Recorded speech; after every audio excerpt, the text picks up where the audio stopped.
Have you ever stopped to observe that strange moment when you're endlessly scrolling through social media feeds and suddenly realize you're not really seeing anything? That odd sensation of being completely present, yet at the same time profoundly absent?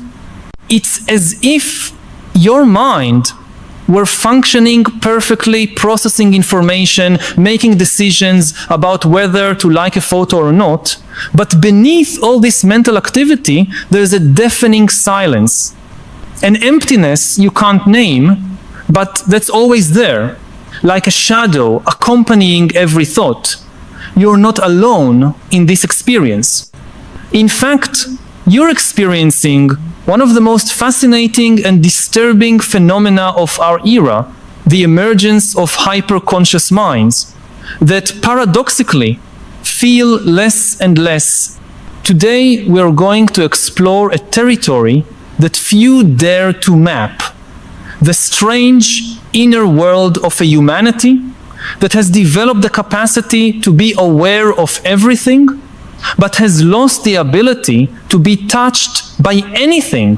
To understand how we arrived at this point, we need to go back in time and observe a silent transformation that has been happening in human consciousness for at least 3 centuries. For millennia, the human experience was characterized by a direct and visceral relationship with the world. When our ancestors saw the sun set, they didn't just observe the phenomenon, they were pierced by it. The beauty of nature wasn't something they contemplated in a detached way, but something that inhabited them completely. Their minds weren't separated from their bodies, and their bodies weren't separated from the world around them. Consciousness was fundamentally an integrated experience where thinking and feeling were inseparable aspects of the same vital process. But something extraordinary began to happen with the advent of modernity. Gradually, we developed the capacity to observe our own thoughts, to become spectators of our own experiences. This phenomenon, which philosophers call metacognition, was initially celebrated as the apex of human evolution. Finally, we were capable of thinking about thinking, of being conscious of our own consciousness. It was as if we had developed an internal organ capable of observing all the other organs functioning. It seemed to be the definitive triumph of the human mind over the limitations of immediate experience. During the 18th and 19th centuries, this new capacity for self-observation radically transformed how we understood ourselves. The Romantics discovered the inner world as an infinite universe to be explored.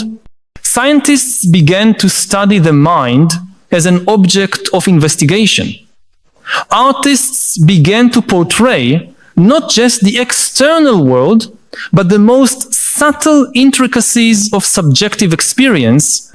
It was as if humanity had discovered a new continent, the territory of consciousness observing itself. But there's something deeply ironic in this story. The more we became capable of observing our feelings, the less we actually felt them. The more we developed the capacity to analyze our emotions, the less we were affected by them.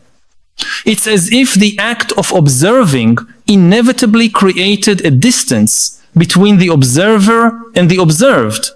And this distance, which initially seemed liberating, began to transform into something much more problematic. A subtle but persistent form of disconnection from our own emotional life. Think about your own experience. How many times have you caught yourself analyzing whether you're really happy in a moment that should be one of joy?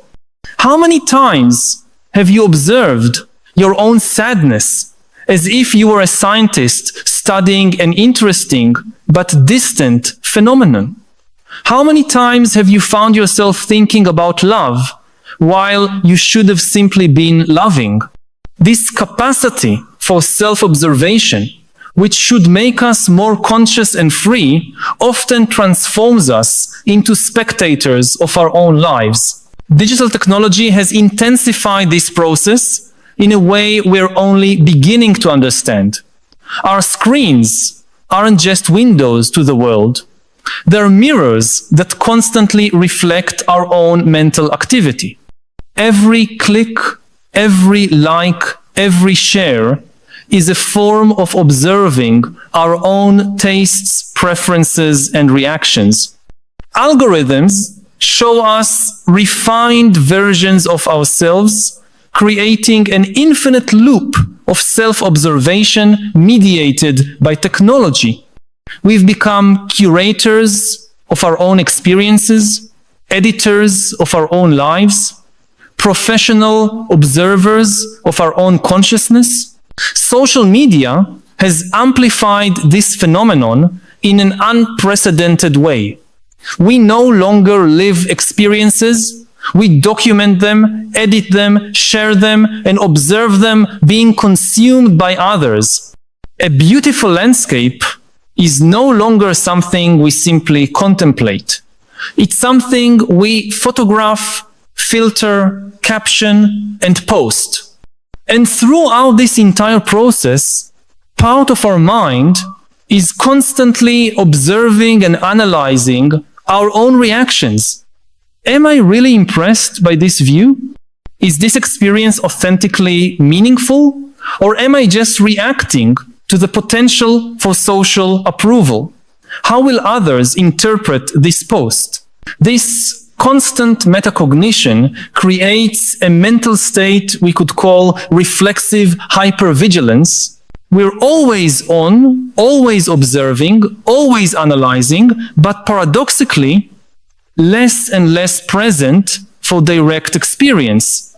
It's as if we had developed a mental control tower that constantly monitors all our internal processes, but in the process has become disconnected from the territory it's supposed to be supervising.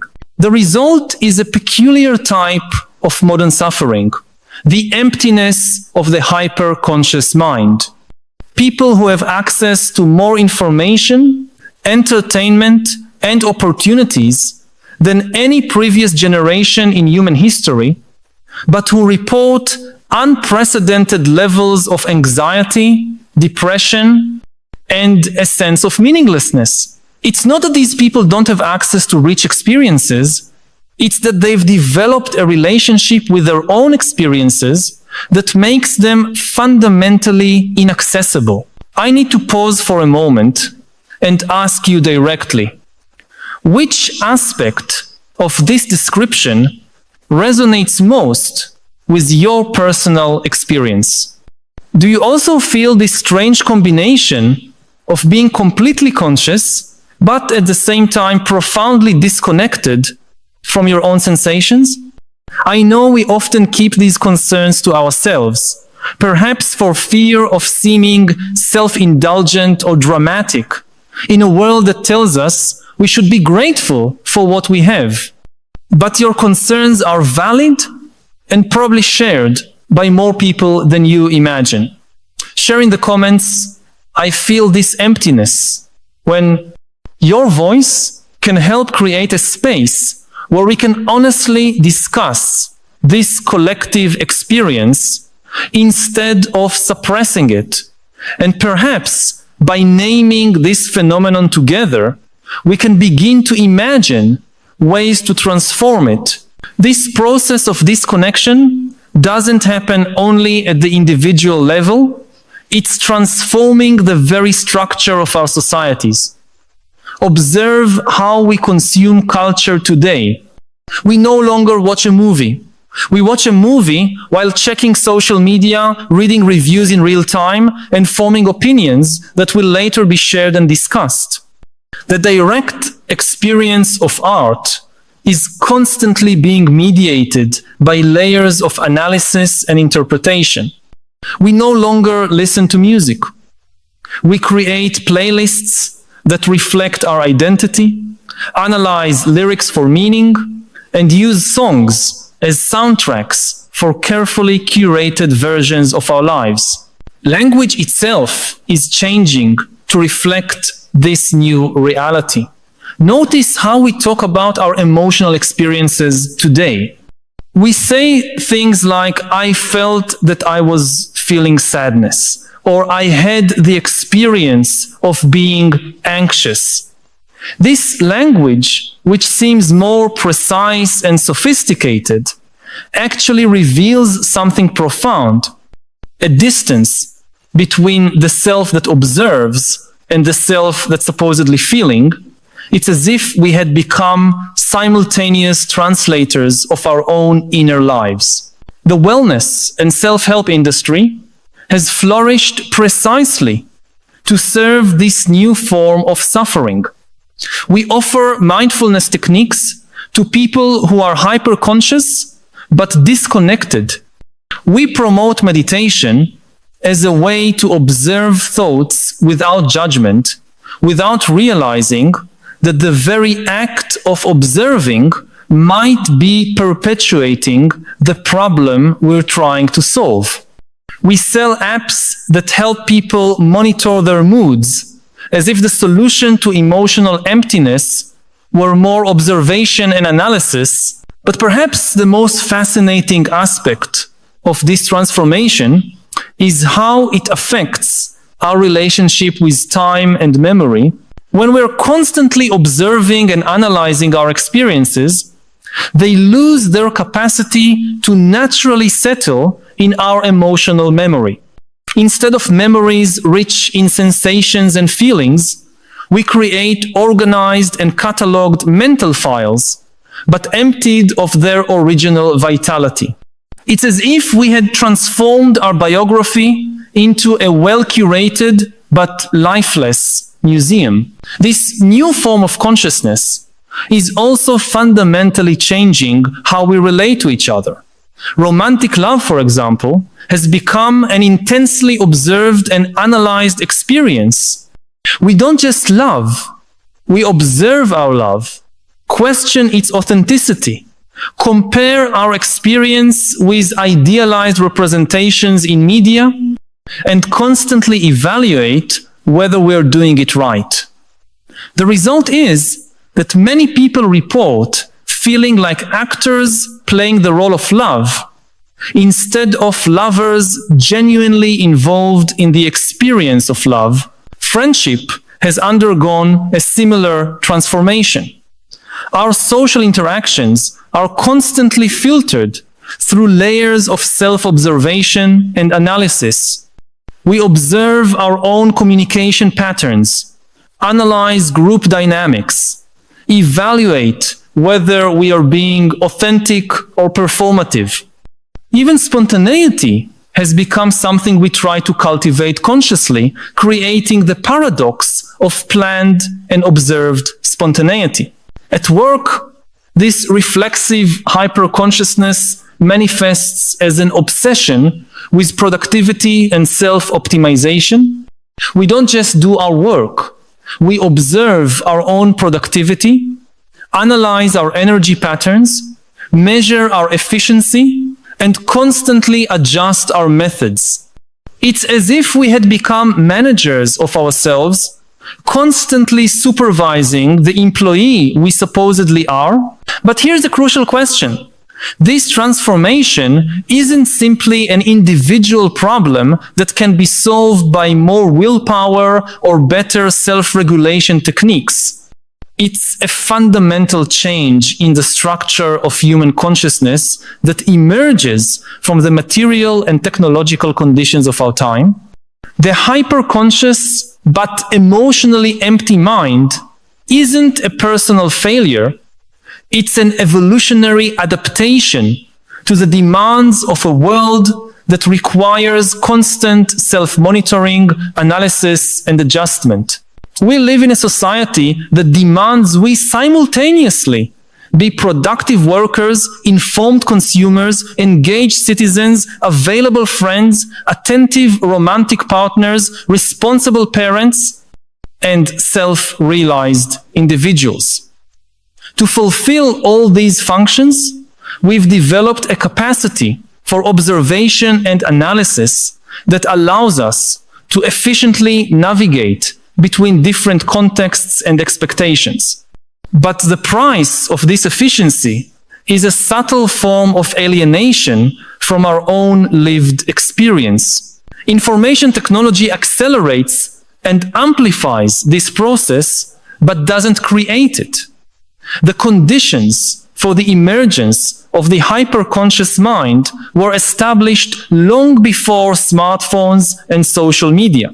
They emerged with the development of industrial capitalism, which required workers to become observers of their own productivity, with urbanization, which created social contexts that required constant adaptation and self-monitoring, and with formal education, which taught generations to analyze and categorize their own experiences instead of simply living them. So, what do we do with this understanding? How can we navigate a world that seems to demand hyperconsciousness while we simultaneously long for a more direct and vital connection with our own experience? The answer isn't to try to return to a state of pre-reflexive innocence that probably never existed in pure form, nor to passively accept this condition as inevitable.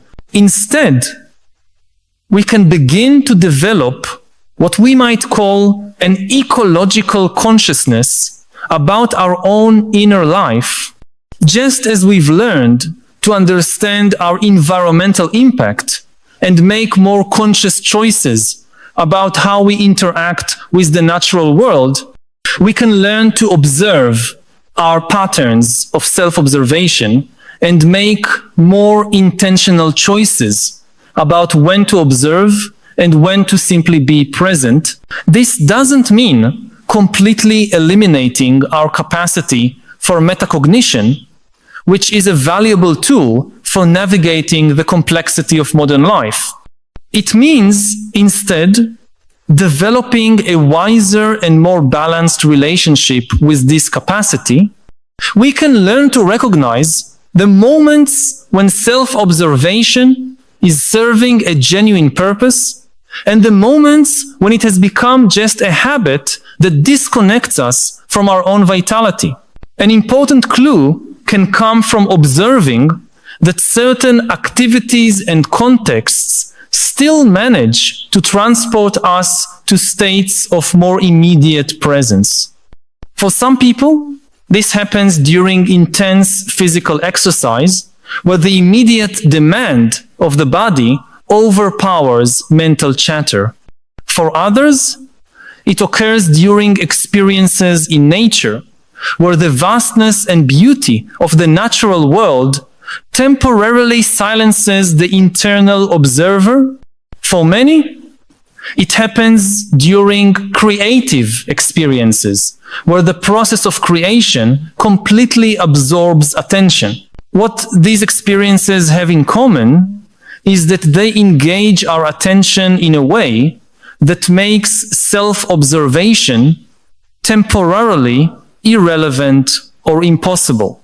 They remind us that we're still capable of more integrated and vital states of consciousness, and perhaps more importantly, they show us that these states aren't a regression to a more primitive form of consciousness, but a more mature integration between our capacity for observation and our capacity for direct experience. The development of wisdom in relation to our own consciousness might involve learning to transition more fluidly and intentionally between different modes of being. There are moments when analysis and self-observation are genuinely valuable, when we are trying to understand a destructive pattern of behavior, when we are making important decisions, when we are learning new skills. And there are moments when they're just noise that prevents us from being genuinely present to what's happening. The question isn't to eliminate the internal observer, but to educate its attention. We can learn to recognize when our metacognition is serving life and when it has become an escape from life. We can develop the capacity to consciously choose when to observe and when to simply be. And we can cultivate the courage to tolerate periods of not knowing, of non-analysis, of simple presence with what's happening in our experience. This also means rethinking our relationship with technologies that amplify our tendency toward constant self-observation. We don't need to completely reject digital technology, but we can develop a more conscious and intentional relationship with it.